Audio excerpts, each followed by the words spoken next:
It is the end of the Renaissance, the beginning of the Industrial Era, and in Chinese history, in this Civ story, that is marked by the ascendancy of Sun Yat-sen and the change from the Chinese communist state, this world's first communist state, to the world's first democracy.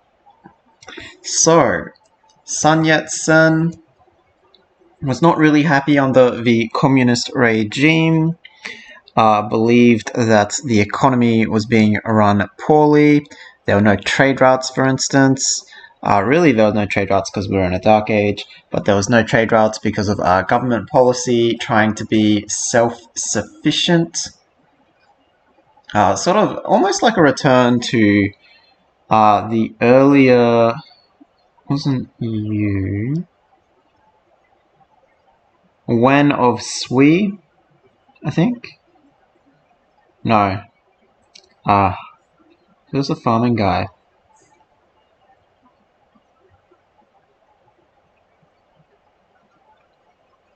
Who was the farming guy who wanted to homogenize? I couldn't remember the word homogenize. When it was his turn. Sorry, I should probably look to my notes earlier.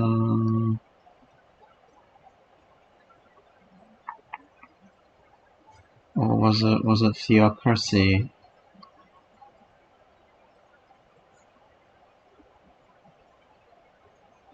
Yes. Emperor Hongwu, who wanted to make a homogenic state of self-sufficient farmers. In the end, towards the end, the communists sort of reverted to self-sufficiency, self-strengthening, and as a result of that, trade was severely impacted, as was free enterprise, as the state attempted to run the entire economy. And if you didn't like that, then you typically were sent to one of the northern re-education cities. Sun Yat-sen, however, Sun Yat-sen was educated at the only scientific campus we have in Chengdu. From there, he started a small rebellion. He himself was not arrested, but a few of his conspirators were. And what this did was cause him to emigrate to Australia. Now, Australia at this time is a classical republic. What does that mean? That means they have freedom as long as you belong to certain races. Also,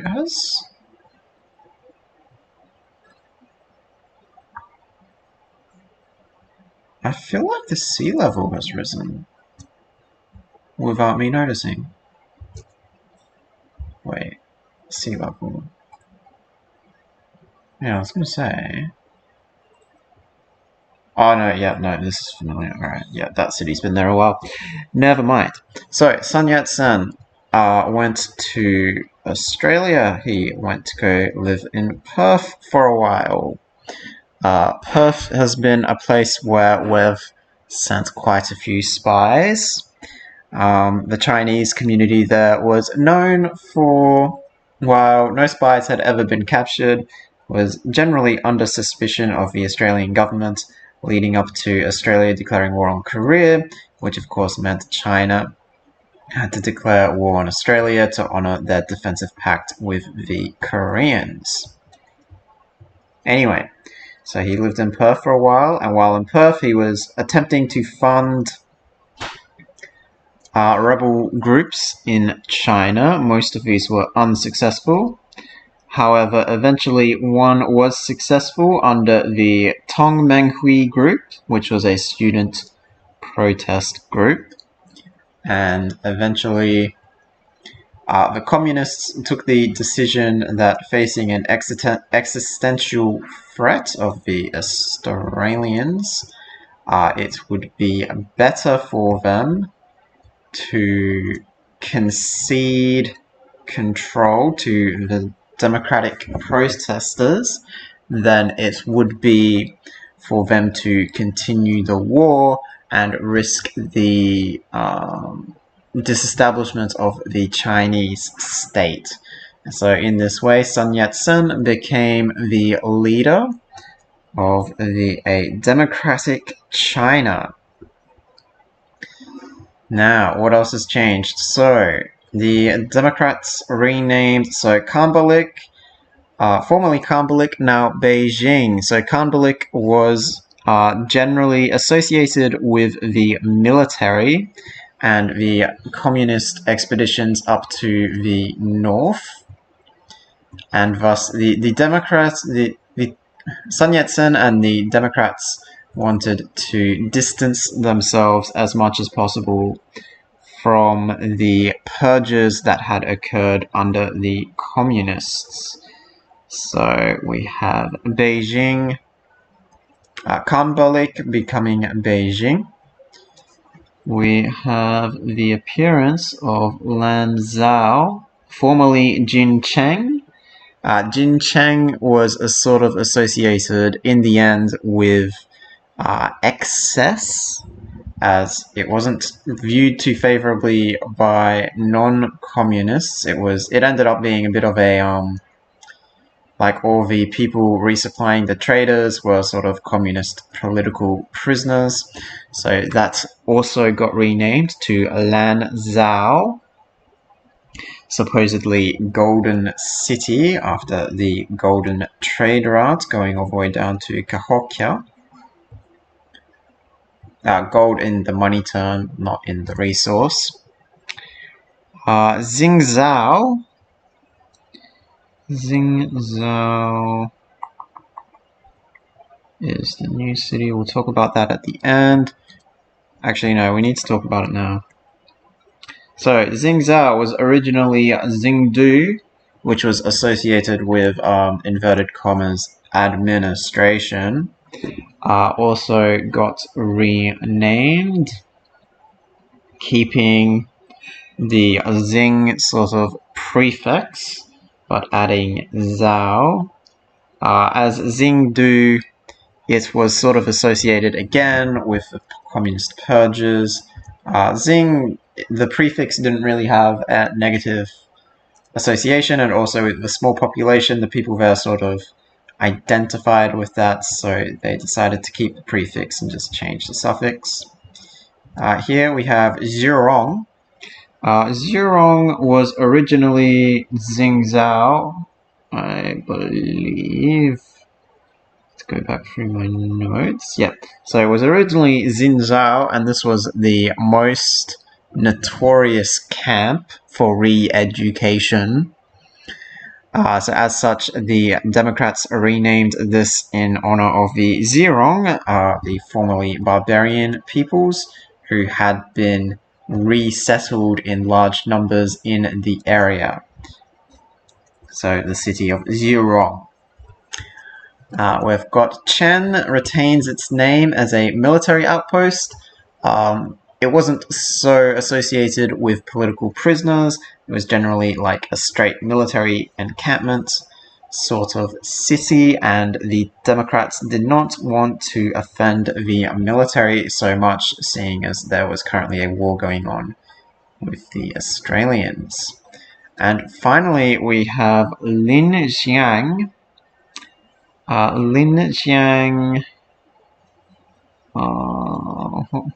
Which one?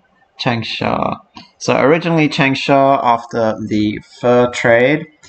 Obviously the furs were somewhat, at this stage in history, it had a little bit of a bad history. So hence necessitating the renaming from Changsha to Lingxiang.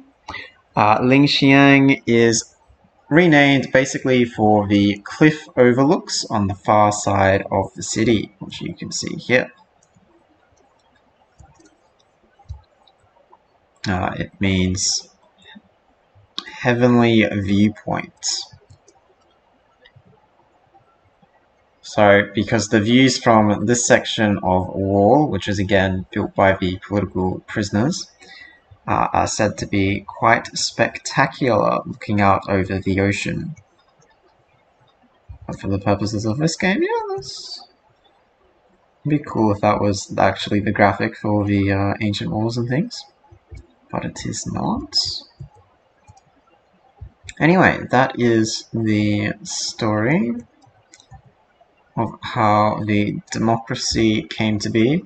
As for the difference between the classical republic, in the classical republic, it was a bit racist, if we're being perfectly honest, because only certain people had the right to vote, whereas in Sun Yat-sen's democracy, everyone could vote, everyone had equal rights. There was still somewhat of a hierarchy in Australia, which obviously was anti-Chinese in the Chinese city. The Chinese community in Perth faced a lot of persecution.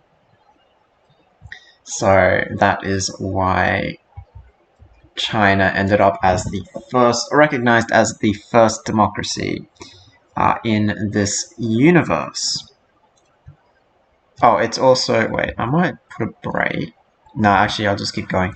It's also actually the beginning of the industrial era. So let's talk about strategy. We're not too interested. We're not going to take out any of these Australian cities. It's going to be too much effort. I think we're not going to get much benefit from doing that. Also, loyalty will be an issue. We're not so massively outpacing them that it's going to be relatively easy. So instead, I'm saving my gold up and I'm going to buy a few privateers and just raid because they've got massive coastline. So we're going to do that. That's basically our plan for the war. I've got a couple of troops here just helping out Korea, getting experience and stuff. As you do. We're going for one other reason is because we're going for Cristo. Cristo is going to go here in Taiwan. I think I'll actually build it in Jian. 1, 2, 3. Yeah, I'll build it here. We'll go theater, and then we'll build because we need to build the Eiffel Tower somewhere, and that's basically our only spot for that. These 2 wheats are going to end up seaside resorts. That's why they're not doing anything. What else? So those are the 2 wonders that we're most prioritizing. Golden Gate, I'm less worried about because I feel like it's harder to place, so the AI is going to have a harder time building it. Cristo has been available for a little while, at least for Greece. I don't have vision on Greece, which is concerning. So they're over way here, which means they almost certainly have unlocked it. Or any of these civilizations may have unlocked it as well.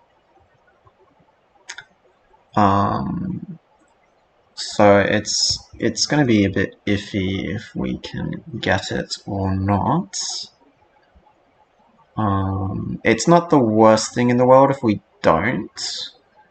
We just miss out on the double tourism from seaside resorts. Most of our game is going to be the national parks, and obviously getting flights for the tourism from the culture with these great walls that we've built throughout. Also, the Alcazars, each Alcazar gets +2 tourism, which is nice as well for those.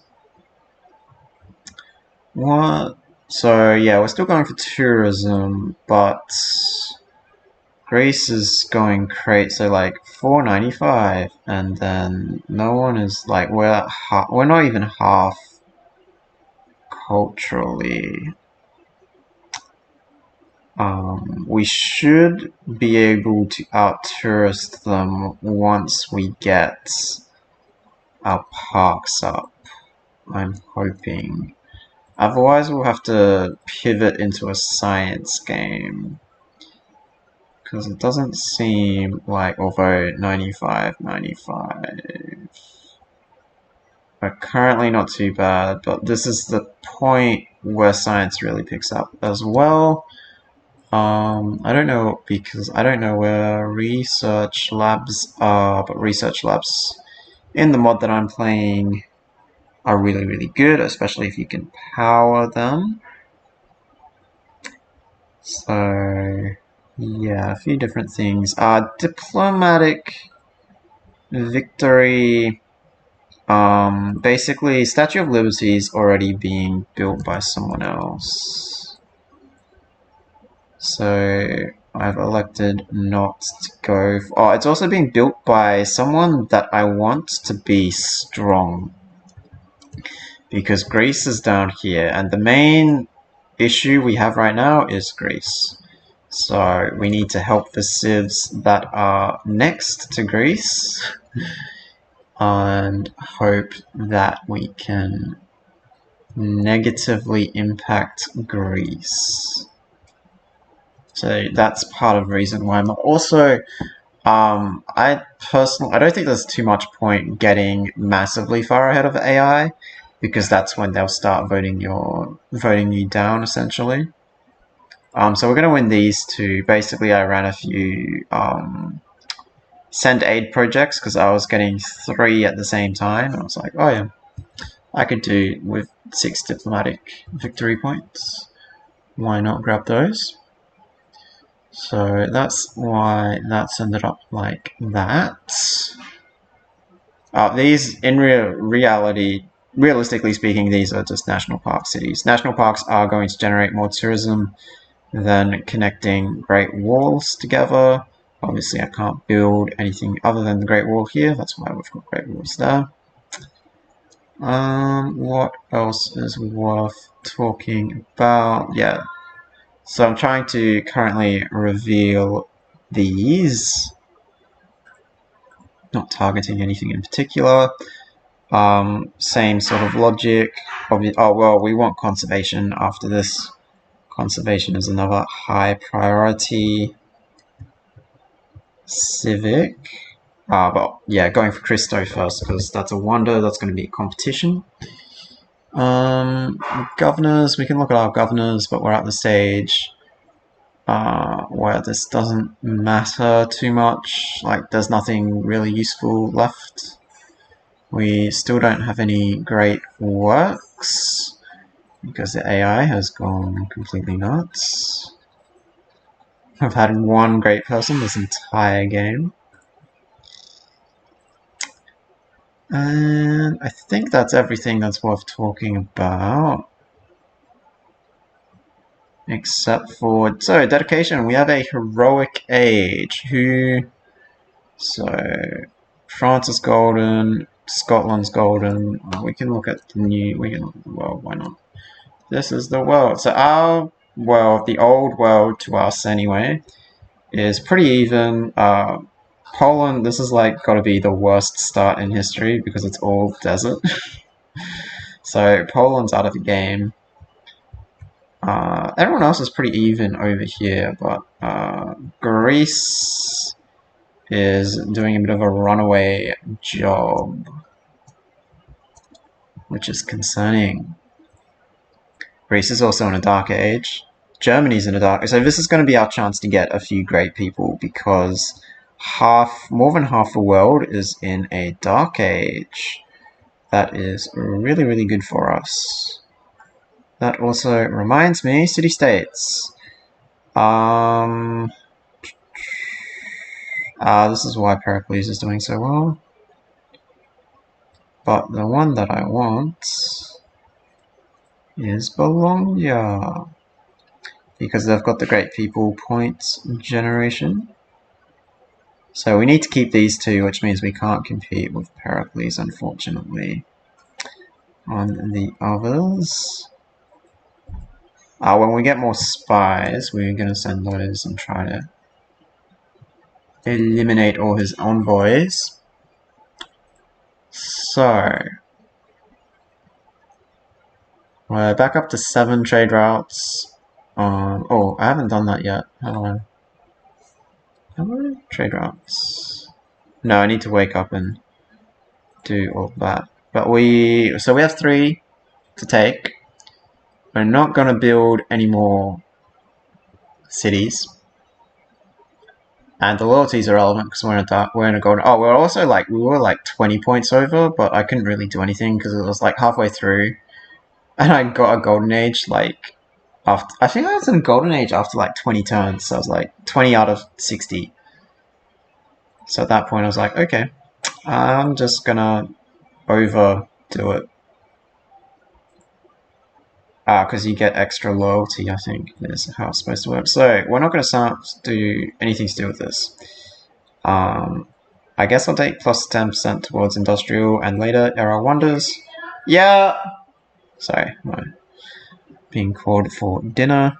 I don't want to do this in one take. Reform coinage, because we're going to have lots of trade routes. I guess we're going to take 2 arms with a plus 15%. Those are all marginally. Well, trade routes are super useful. The other 2 are marginally useful. Anyway, that is pretty much the state of the game. We will check in again and, I'll talk strategy again, end of the industrial era. And we'll see how this war goes. Basically, like I said, just raiding Australia. I've got to get all my walls up to get tourism. Once we get conservation, which is coming up. Don't think there's anything else really worth, we don't have any wars here, for instance. I think that's it. So we will check back in later. These are all the alliances that I was allowed. Lol. Not too many. I've just denounced everyone that the AI doesn't like. Essentially. Cool.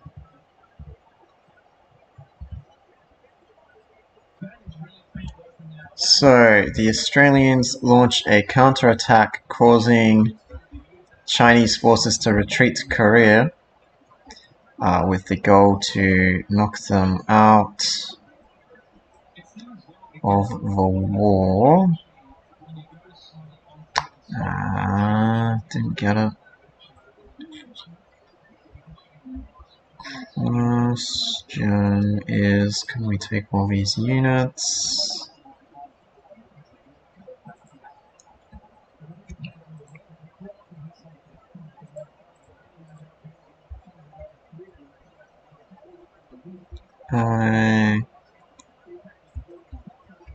Yeah, I think we'll take. They did offer peace. So, as after the short battle of Qingdao, the Chinese and the Australians went back to peaceful relations. It is the time of President Sixi, or Sykesy, maybe. President Sykesy, so she was originally elected leader and on a very populist agenda, and through this managed to change the constitution, and in this way allowed her to control the country for close to 30 years in the end.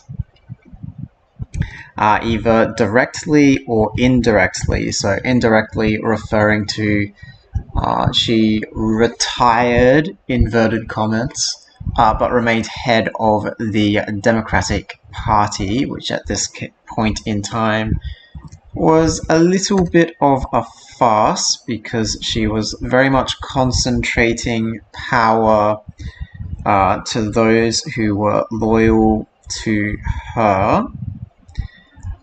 So she was known also for a lot of expensive projects that would have made Sun Yat-sen and to a lesser extent Mao Zedong sort of turn in their graves. One of those was the Cristo Redentor, which you can see being built there, actually built in the capital, Xi'an, even though it is closer to Taiwan. So there we have the Christo being built.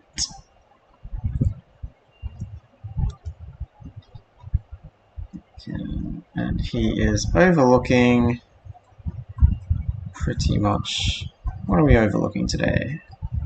Looking towards Shenyang, the former capital, briefly, and Granada. But that is essentially the story of Empress Cixi. We will see, we may have some more vanity projects, we may not, depending on if we can build them fast enough. Certainly there were some planned at this point. A tremendous tower of iron somewhere near Taiwan is currently planned, but we'll see if we can actually build that before the AI. Anyway, that's your update. Empress Cixi soon found herself defending against... Wait, did we kill it? No. I was gonna say, this unit just disappeared and reappeared. Oh, it's a crossbowman core. Well, that's gonna get us error score. The Australians have elected just to outright declare war on us, which of course means they're at war with Germany, Japan, and Korea.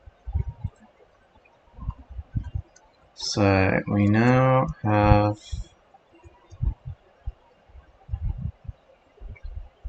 a war on our hands.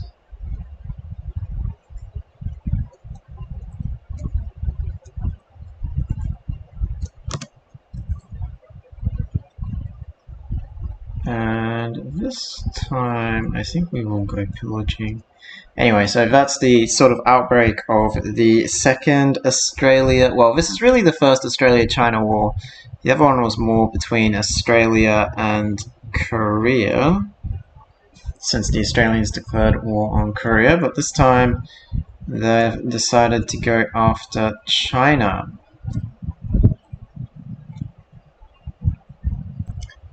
The Australians basically chose death. There's like no way around. So basically, they had all their units here. They've gone with their musketmen. The river bombardiers. No rivers here, my friend. Just sort of making up my mind. The bombard will do the most damage. The order of attack. I do have a frigate that I haven't really engaged. I've engaged it a little bit. That way, we'll quick to destroy.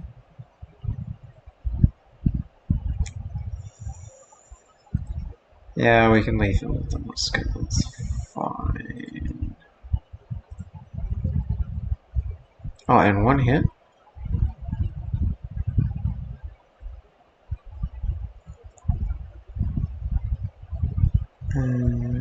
Safe tiles are here and here, which I can get to. I can kill it in one hit. I'll kill it in one hit. Yes. No.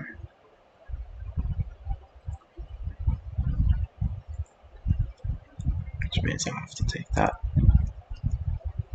shot. The battle standards.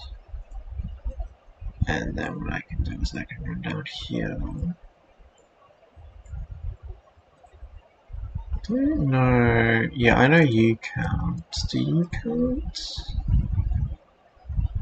No, these will be Renaissance.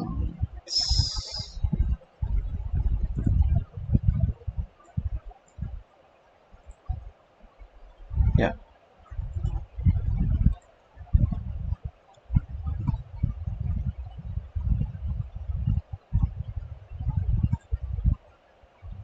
Good thing I sent for reinforcements.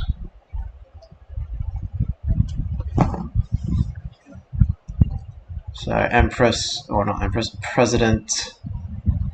Yes, because she had something to do with that, clearly. President Civic. Her naval forces are very much carrying the day, projecting a lot of power, repelling the attack on King Dao. Getting towards the end of President Cicic's reign in power, you can see down here we've got the metal monstrosity personally being financed by Civic. We have also, so the destroyer was from a great person, and a small assault on Newcastle. There was an initial privateer assault on the coast down here of Jervis Bay. However, this assault was beaten back by the many fortifications. In response to all the fortifications, the Chinese went to assault the island of Newcastle. This hasn't really gone anywhere, as you can see. Further south, we've just finished a pillaging run, taking out as many coastal locations as possible, and it is now time to end the war. I didn't really make up my mind what I wanted. Anyway, we'll get some things.